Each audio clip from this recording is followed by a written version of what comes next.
radiyo ijwi ry'Amerika.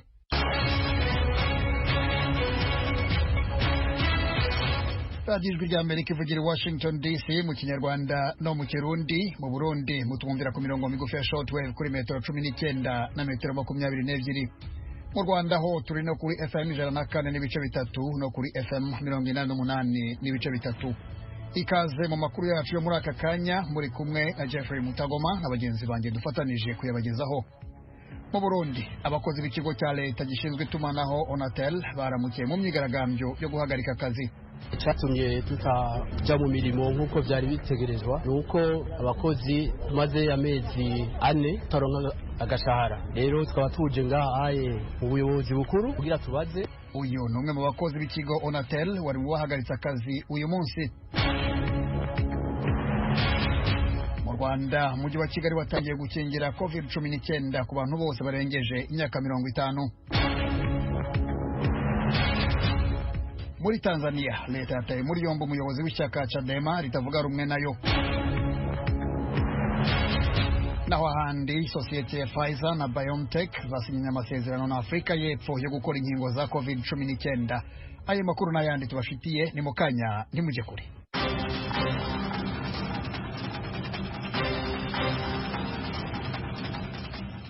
Amakuru ku ijwi ry'Amerika tuyahereye ko yavugwa hirya no hino ku isi. Duhereye muri Tanzania aho umukuru w'ishyaka Chadema rya mbere rikomeye mu batavuga rumwe na leta Freeman Mbowe yatawe muri yombi. Diane Ninahazwe byagenze biti? Mu itangazo umugambwe Chadema washize ku rubuga rwawo rwa Twitter wavuze ko Freeman Mbowe yahagaritswe na polisi mu masaa 8:30 z'ijoro. Iyo polisi yamusanze ku ihoteli yariko imwanza mu burengero bushira ubuseruko bwa Tanzania aho yari yagiye mu ikoraniro ry'umugambwe aramutswa. Abanywanyi b'umugambwe wiwe bagera ku 10 bafatanywe nawe bakaba baciye bagenda gufungirwa muri komisariya ya polisi imwanza mu gihe we umugambwe wiwe uvuga ko atawuzi iyo yajanywe. Muri iryo tangazo umugambwe Chadema wasabye ko polisi ya Tanzania yovuga aho indongozi yawo iherereye n'ico hagarikiwe. Uwo mugambwe huyamirije kandi ico wise ihonyangwa ry'agateka kazina muntu muri Tanzania, wongera uvuga ko hari ibimenyetso vy'uko intwaro yavuze ko ari y'igitugu y'ubutegetsi bwa nyakwigendera John Pombe Magufuli yashengeye mu kwa gatatu kuno mwaka ikibandanya. Urakoze Diane. Komereza muri Nigeria aho abapolisi batangaje ko babohoje abantu 100 bari barashimuswe mu kwezi gushize muri leta ya Zamfara mu majyaruguru y'igihugu. Umuvugizi wa polisi ya leta ya Zamfara iherereye mu buraruko bushira uburengero abo banyurujwe babamwo yavuze ko batabawe atani igiceri ca 10 kirinze gutangwa. Abatabawe biganjemwo abafasoni bakorera mu gisata c'ubuvuzi n'abana. Leta ya Nigeria yemeje ko ukubohozwa kw'aba bantu igukesha ibiganiro vyabaye hagati y'ubushikiranganje bw'umutekano n'ababanyuruje. Abamaze gushika mu miryango yabo muri abo babohoje ni 80, abandi 20 baracariko bagirirwa amasuzumwa kwa muganga. Babohojwe inyuma y'imisi 42 bari bamaze mu mino yabo leta yemeza ko ari abasuma.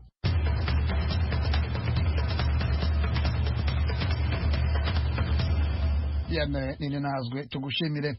Abashakashatsi mu ishuri ry'ubuganga rya kaminuza ya New York muri leta zunze ubumwe za Amerika baravuga ko urukingo rwa Johnson & Johnson rwa COVID-19 rushobora kuba rudafite imbaraga zihagije zo gukumira ubwoko bushya bw'iyo ndwara. Ubushakashatsi bwashyizwe ku rubuga rwo kuri murandasi ku wa kabiri ntabwo buravugwaho n'impande zose z'abashakashatsi kuri COVID-19 cyangwa ngo bwandikwe mu gitabo cyagenewe kwandikamo ubushakashatsi bwemewe. Bityo ntibugaragaza ibyemewe ku rwego rw'isi birebana n'uru rukingo, ariko burajya gusa n'ubwagaragaye ko izindi nkingo zitangwa ishuri imwe nka Johnson & Johnson na AstraZeneca zitabyara abasirikare bo mu mubiri bahagije kurwanya ubwoko bwa COVID-19 nka Delta na Lambda. Ubwoko bwa Delta bwagaragaye bwa mbere mu Buhinde buvugwaho kuba bwandura vuba kurusha ubundi. Ikigo cya leta zunze ubumwe za Amerika gishinzwe gukumira indwara kivuga ko abagera kuri 83% bandura muri iki gihe basanganwa COVID-19 yo mu bwoko bwa Delta. Johnson & Johnson herutse gusohora ubushakashatsi bugaragaza ko urwo rukingo rushobora gukumira ubwandu bwa COVID-19 yo mu bwoko bwa Delta mu gihe cy'amezi 8. Ariko ubushakashatsi bushya bwasohotse muri kaminuza ya New York bugaragaza ko Johnson & Johnson yari isanzwe itanga urukingo rumwe noneho ikeneye urwa kabiri. tukivuga kuri ayo makuru y'inkingo, isosiyete ya Pfizer na BioNTech zasinyanye amasezerano na Afurika y'Epfo yo gukora inkingo za COVID-19 zizatangwa muri Afurika. Diane nini nahazwe. Ikigo Biovac gifise icicaro mu gisagara ca Cape Town muri Afrika y'Epfo muri ayo masezerano cahawe kuzokwama gikora incanco zigera ku miliyoni 100 ku mwaka. Izo ncanco zizotangura gukorwa guhera mu mwaka wa 2022. Biovac mu gukora izo ncanco zizotangwa mu bihugu 54 vy'umugabane wa Afrika izokoresha hanini imiti isanzwe ikoreshwa mu gukora incanco izoziva ku mugabane wa Buraya. Vyitezwe ko ayo masezerano azofasha gutorera umuti ikeha ry'incanco za COVID-19 mu bihugu vya Afrika. Aha ikigo CDC kijeje gukumira no kurinda ingwara z'ivyaduka ku mugabane wa Afrika kivuga ko ku miliyari 1 n'imiliyoni zirenga 300 z'abantu babarizwa ku mugabane wa Afrika abamaze kuronka urucanco rumwe rwa virusi ya corona badakwiye n'ibice 2%. Umukuru wa sosiyete ny'Amerika ikora incanco Pfizer ariwe Albert Bourla yishimiye amasezerano ikigo atwara casinyiraniye na Afrika y'Epfo. Yasiguye ko amasezerano yo kuri ino ncuro atandukanye n'ayandi yagiye arahaba agatuma incanco za corona zironka ibihugu bitunze gusa.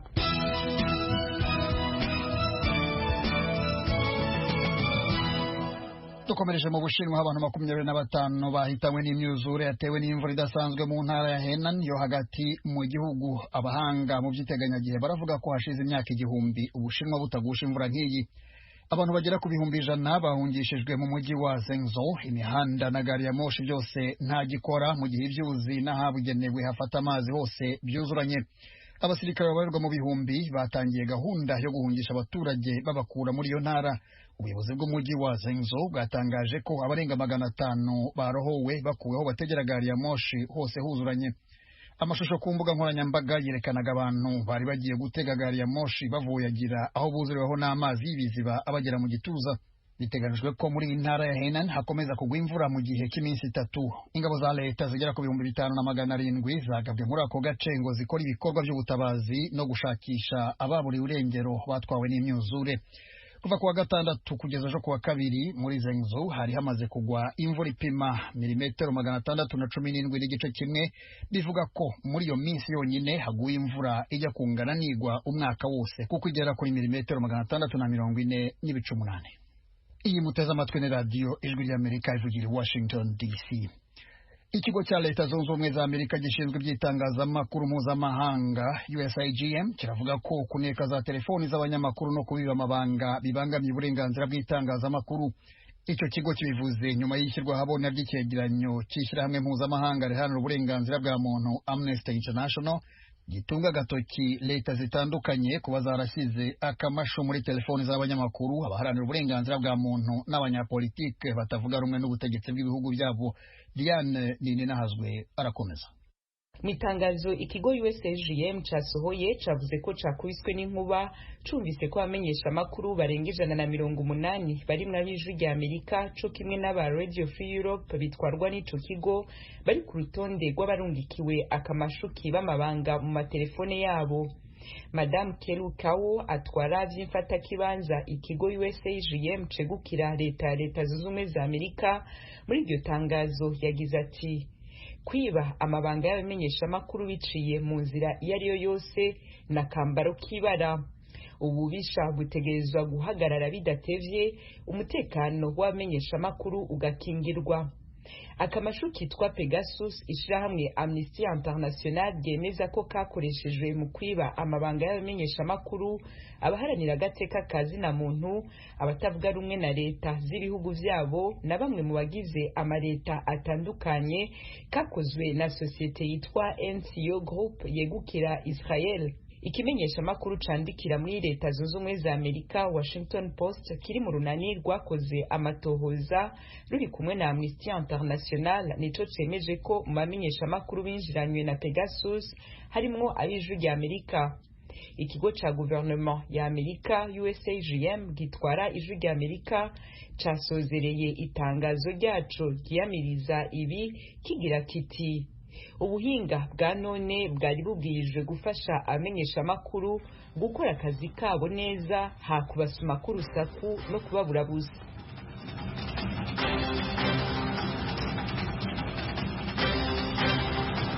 mukomeje kumva radiyo ijwi ry'Amerika ivugira i Washington DC mu kinyarwanda no mu kirundi, mujye no kuri wa eshatu radiyo yacu voa.com mukurikire aya makuru. Kuri Facebook na Twitter muradusanga kuri @voa radio yacu. Mu kanya turajya mu makuru avugwa mu karere k'ibiyaga bigari byo muri Afurika.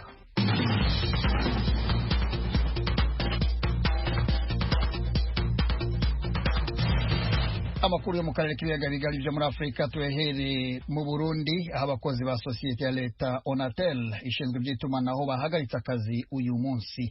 Baravuga ko bamaze amezi 4 badahembwa. Inkuru turayikesha mugenzi wacu Pierre Claver Niyonkuru, umunyamakuru w'ijwi ry'Amerika ukorera i Kigali mu Rwanda. Abakozi bose b'ishami rya leta Onatel rijejwe gutumanaho amakuru bemeza ko haheze amezi atari make batabona umushahara wabo, badatangirwa intererano yo kwivuza muri mutuelle de la fonction publique hamwe n'intererano yo kubategekaniriza kazoza. Ari naco gituma bashimye guhagarika akazi nk'uko umwe muri bo abivuga. Icyatumye tutaja mu mirimo nk'uko byari bitegerezwa nuko abakozi maze amezi 4 taronka agashahara. Rero tukaba tuje ngahaye ubuyobozi bukuru kugira tubaze ngorane ziriho nyinshi, kuko nk'abapanze amazu benshi bari muri sentare, upanze umubwiye ko maze amezi 4 ntavyo ashobora kuvyumva. Ahanini byinshi no muri NSS ntibakidukotiriza na mituwele nuko nyene. Ubuyobozi bw'ishami Onatel bwahavuye buhamagara igipolisi kijeje kugwanya imigumuko. Ico gipolisi kimaze gushika ku kigo kiri mu gisagara ca Bujumbura. Amakuru twahawe n'abakozi yemeza ko cabatwaye mu kazi ku nguvu,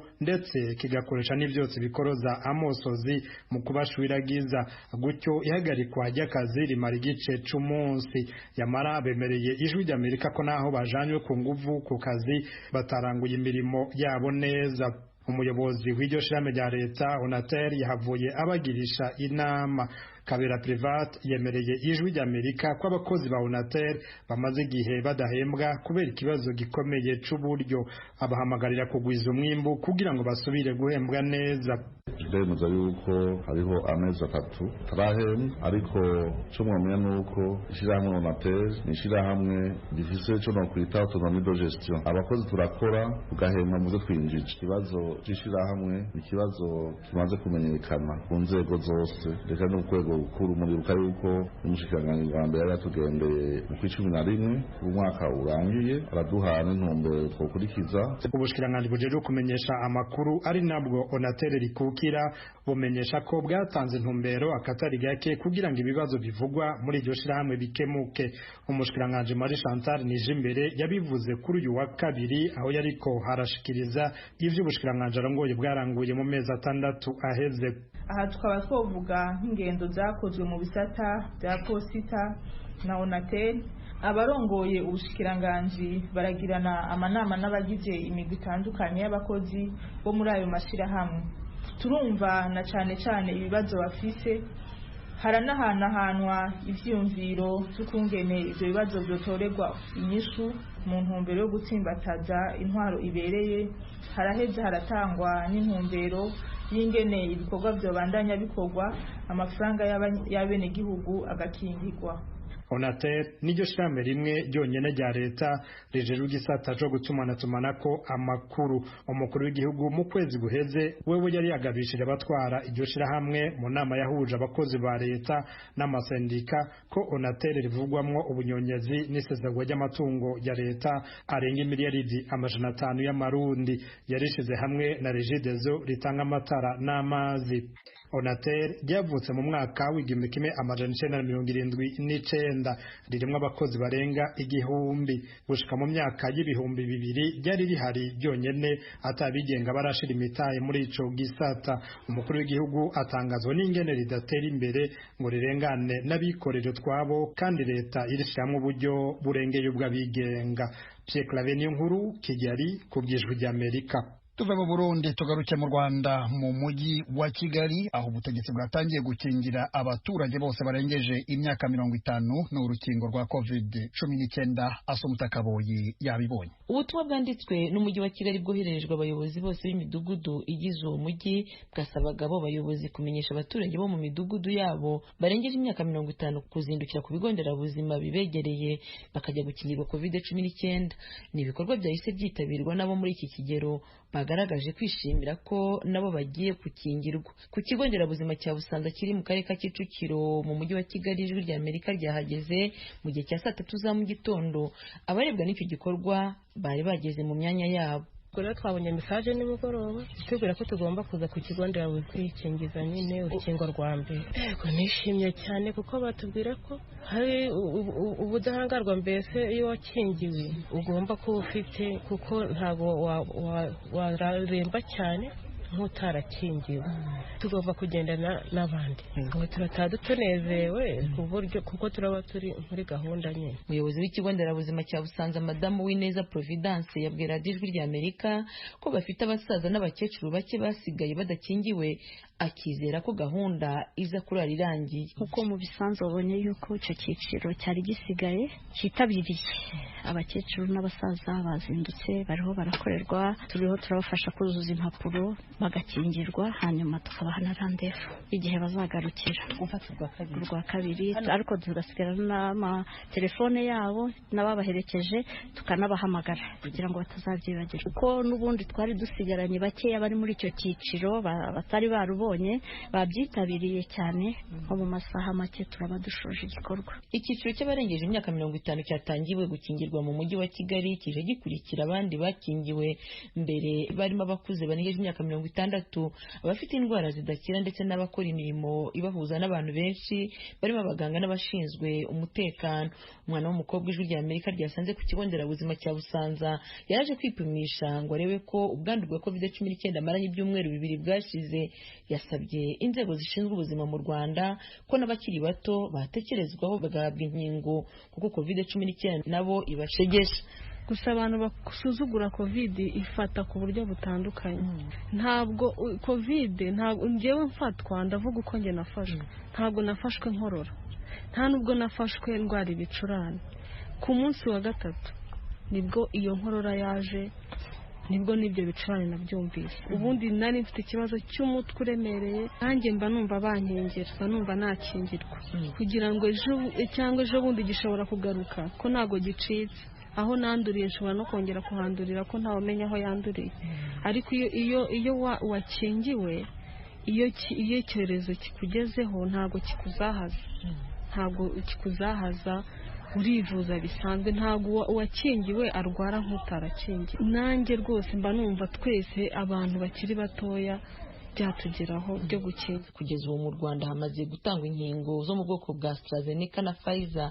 Minisitiri w'ubuzima Daniel Ngamije aherutse gutangariza Radio Ijwi rya Amerika ko wahawe urukingo abafite amahirwe menshi yo kudahitanwa na COVID-19. Kugeza ubu ngubu ikigaragara nuko abaremba bakanapfa abenshi ntabwo bakingiye. 90% n'abantu badakingiwe. Uko inkingo ziza nako tuzajya tujya mu tundi turere, navuga ko dufite abantu benshi ugereranyije n'utundi dufite bakeya cyane. Kugeza ubu Minisiteri y'Ubuzima igaragaza ko hamaze gukingirwa abantu 406 n'abantu 4 bahawe inkingo zirimo iza AstraZeneca na Pfizer. Iyi minisiteri ikavuga ko bakiri bake cyane ugereranije n'abasaga miliyoni 7 teganywa gukingirwa mu gihugu hose. Ibikorwa byatangiye kuri uyu wa 3 bizasozwa ku wa 5 w'iki cyumweru. Asumta Kaboyi, Ijwi rya Amerika, i Kigali. Tuje muri Mozambique, amashyaka atavuga rumwe n'ubutegetsi n'abaharanira uburenganzira bwa muntu banenga icyemezo cyo kwemerera ingabo z'u Rwanda kujya kurwana mu ntara ya Cabo Delgado mu majyaruguru y'igihugu yugarijwe n'imitwe y'iterabwoba. Ibindi turabibaza mugenzi wacu Tenisocle Mutijima. U Rwanda ruheruka kohereza abasirikare n'abapolisi 1000 mu bikorwa bya gisirikare mu ntara ya Cabo Delgado iherereye mu majyaruguru ya Mozambique ikungahaye kuri gaze. Ni intara yazahajwe n'ibitero by'iterabwoba n'imvururu zishingiye ku buhezanguni kuva mu 2017.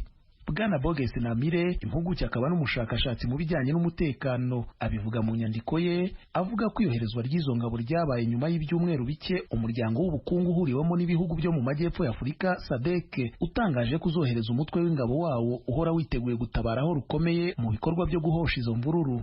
Byari biteganijwe ko ingabo za SADC zoherezwa ku itariki ya 15 y'uku kwezi kwa karindwi, ni ukuvuga nyuma y'icyumweru kimwe ingabo z'u Rwanda zitangiye kugera ku kibuga cy'indege cya Nakara giherereye mu majyepfo y'intara ya Cabo Delgado. Icyakora impuguke Boges Namire avuga ko na n'ubu ingabo za SADC zitaragera muri Mozambique. Gusa uyu mushakashatsi avuga ko ku itariki ya 17 z'uku kwezi Dr Stagomena Tax, umunyamabanga nshingwabikorwa w'uwo muryango, yamurikiye leta ya Mozambique ibikoresho by'ingabo z'uwo muryango. U Rwanda rushimangira ko ingabo zarwo zizakorana bya hafi n'iza SADC. Nyamara Dr Tax yavuze ko bibabaje kuba Mozambique itaramenyesheje uwo muryango mbere ko u Rwanda ruzohereza ingabo. Akavuga ko iyoherezwa ry'ingabo zivuye ahandi rikwiye kuba rijyanye n'amabwiriza SADC igenderaho, kandi ko ibyo bigomba kuba gusa nyuma y'aho ingabo z'akarere zamaze kugera ahazoherezwa izo zindi. Nyamara Bwana Boges Namire avuga ko iyoherezwa ry'ingabo z'u Rwanda ribonwa na bamwe mu baturage b'icyo gihugu, imiryango iharanira uburenganzira n'amwe mu mashyaka ya politiki nk'irijya mu mujyo w'ibindi bikorwa byakozwe mbere mu buryo bw'ibanga byo kohereza abakora iby'umutekano aho muri Cabo Delgado. Abo bakabishingira ku kuba ngo nk'uko byagenze ubwo abacanshuro b'ikigo cy'Abarusiya cyitwa Wagner Group ndetse n'abadaika Advisory Group cyo muri Afurika y'Epfo bageraga muri Mozambique, inteko nshingamategeko itabimenyeshejwe, ari nako byagenze ku basirikare b'u Rwanda. Abo bakavuga ko abanyamozambique batigeze bamenyeshwa intego, igihe n'ikiguzi by'iyo misiyo y'ingabo z'u Rwanda mu gihugu cyabo. Uyu musesenguzi avuga ko ubutegetsi bw'i Maputo butari bwakemeje iyoherezwa ry'ingabo z'u Rwanda kugeza ku itariki ya 9 y'uku kwezi kwa karindwi, ubwo Perezida Philippe Nyusi abitangaje izo ngabo zirimo kugera mu gihugu ndetse ziyerekana hamwe n'ingabo za leta mu karere avukamo ka Mweda. Icyakora icyo gihe nabwo ngo nta byinshi uyu mukuru w'igihugu yavuze ku bijyanye n'ubutumwa bw'ingabo z'u Rwanda mu gihugu cye. Icyo gihe Bwana Osfomo Made, umuyobozi wa Renamo, rimwe mu mashyaka akomeye atavuga rumwe n'ubutegetsi kandi rishyigikiye iyoherezwa ry'ingabo za SADC, yahise agaragaza ko adashyigikiye iyoherezwa ry'abasirikare b'u Rwanda. Nk'uko Boges Namire bivuga, uyu ngo yavuze ko binyuranyije n'amategeko kohereza ingabo z'u Rwanda muri Mozambique batabanje kubaza inteko. Bwana Fernando Bismarck, umudepite wo ku ruhande rutavuga rumwe n'ubutegetsi, usanzwe ari n'umuvugizi w'ishyaka riharanira demokarasi rifatwa nk'irya kabiri mu mashyaka akomeye atavuga rumwe na leta, w'ibyo yabigereranyije n'igitutsi. Umuryango uharanira demokarasi n'iterambere, umwe mu miryango iharanira uburenganzira muri icyo gihugu, nawe ushyigikiye iyoherezwa ry'ingabo za SADC, wanenze iby'iyoherezwa ry'ingabo z'u Rwanda. Uvuga ko Perezida Nyusi atari afite ububasha bwo kwemeza iyoherezwa ry'ingabo z'amahanga bitabanje kwemezwa n'inteko, ndetse ugashinja leta ye gusubira mu makosa nk'ay'umwenda wa za miliyari z'amadolari yafashe mu buryo bw'ibanga. Icyakora uyu musesenguzi avuga ko ishyaka riri ku butegetsi Frelimo ryakunze mu bihe byahise kugaragaza ko ridashyigikiye iyoherezwa ry'ingabo z'amahanga muri Cabo Delgado, ntacyo riratangaza ku iyoherezwa ry'ingabo z'u Rwanda. Yewe ngo nta nubwo ryigeze rigaragaza gushyigikira Bwana Nyusi nk'uko byari byitezwe, byerekana ko perezida yafashe icyemezo nkawe ubwe bitanyuze mu ishyaka. Nubwo ryagononwaga, ishyaka riri ku butegetsi Frelimo ntabwo ryigeze ryanga kumugaragara inkunga y'ibihugu bihuriye muri SADC. Uyu musesenguzi agasanga kwisunga u Rwanda bigaragara nk'ibishobora cyane gucamo ibice abanyamozambique mu gukemura ikibazo cy'ubuhezanguni mu ntara ya Cabo Delgado. Bwana Namire avuga ko iyoherezwa ry'abacanshuro n'abanyamahanga risanzwe ryaranenzwe cyane n'abagize inteko, ariko ibikorwa byabo byari ku kigero cyo hasi ugereranyije n'ibiri kuba ubu.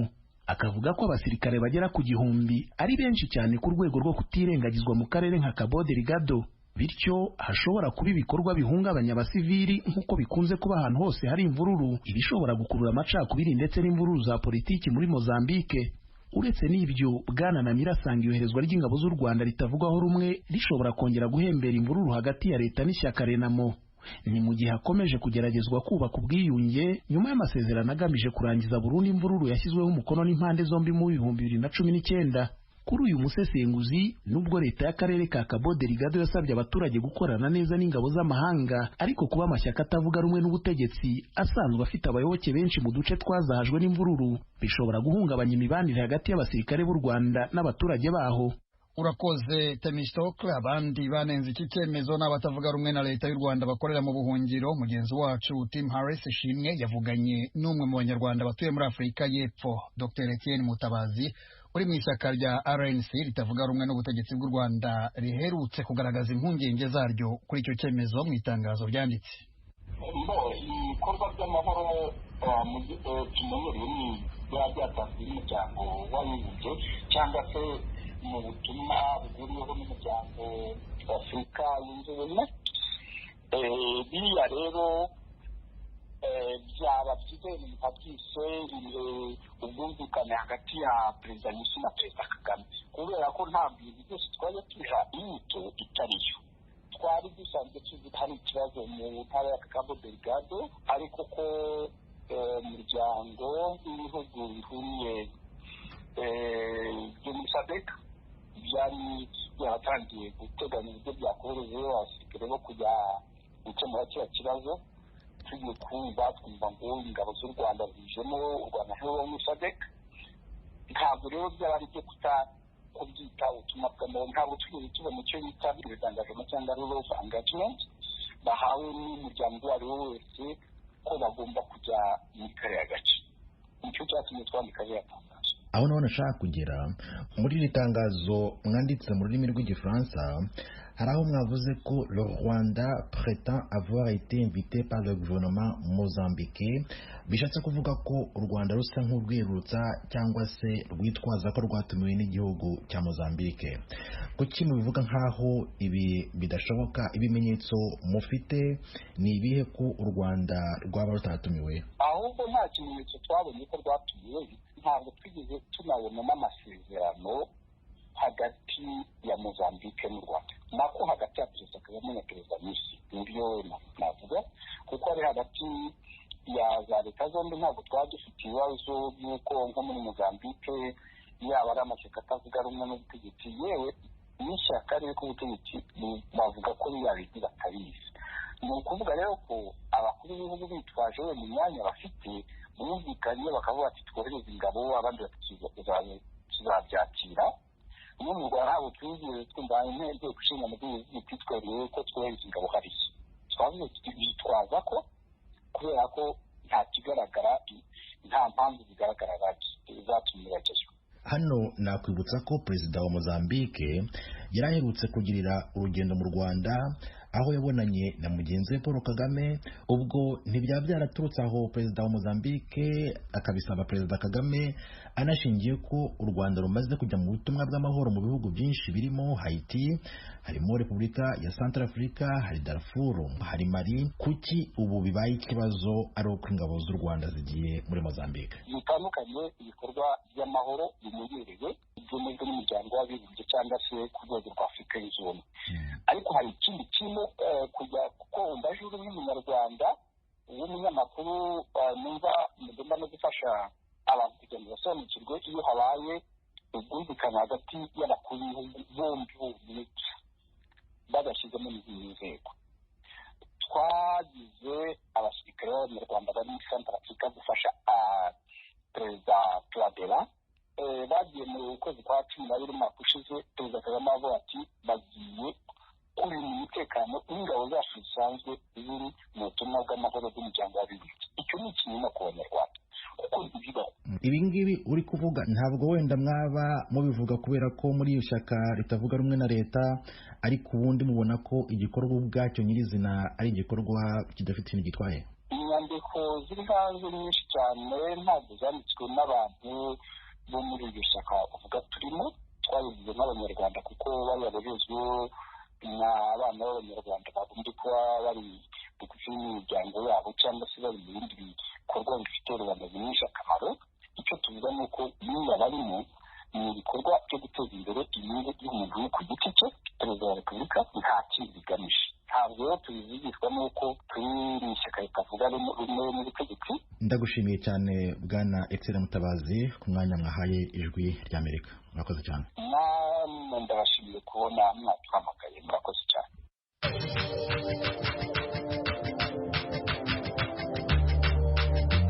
Mu munota umwe gusa uramenya amakuru y'Afurika kuri radiyo Ijwi ry'Amerika buri munsi. kurikira video y'umunota umwe ku Ijwi rya Amerika. Ni ku rubuga rwa Facebook rw'Ijwi rya Amerika. Adresi ni VOA Radio Yacu. Video y'umunota umwe gusa, inkuru nyamukuru kuri Afrika. Radio Yacu. inshuti muduteza amatwi amakuru twabagezagaho muri aka kanya naho tuyasoreje nshimiye mwe mwese mwari muduteza amatwi n'abagenzi banjye bamfashije kuyabagezaho yarahagarariwe na Etienne Karekezi. Fasil Gabeho niwe wamfashije kwegeranya aya majwi mwumva, naho kuri mikro ye mwumva ndi Jeffrey Mutagoma. Turabashimira tubifuriza amahoro n'amahirwe.